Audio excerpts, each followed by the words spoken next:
রিয়া খুব সাধারণ একটা মেয়ে।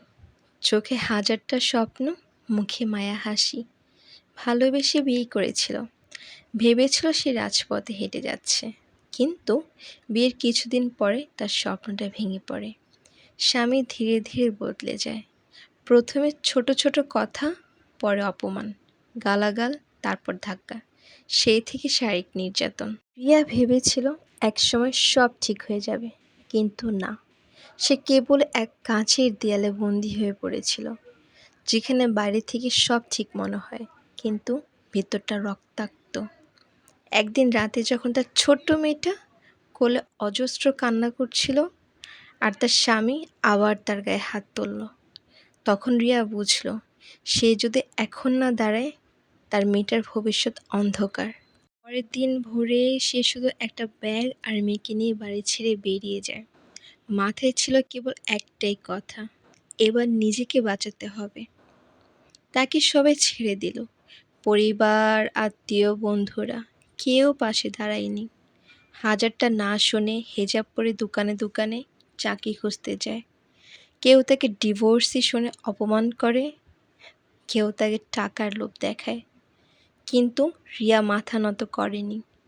রাতে ঘুমাতো না, ইউটিউব দেখে দেখে কেক বানানো শিখে ছোট্ট একটা ঘরেই শুরু করলো হোম বেকারি।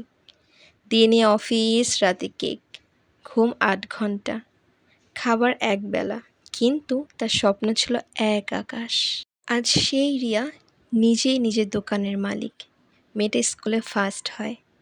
আর যখন কেউ জিজ্ঞাসা করে তুমি কিভাবে এতটা পারলে, সে শুধু একটু হাসি দিয়ে বলে, আমি ভাঙিনি, আমি শুধু ভাঙা টুকরোগুলো দিয়ে নিজেকে নতুন করে গড়েছি।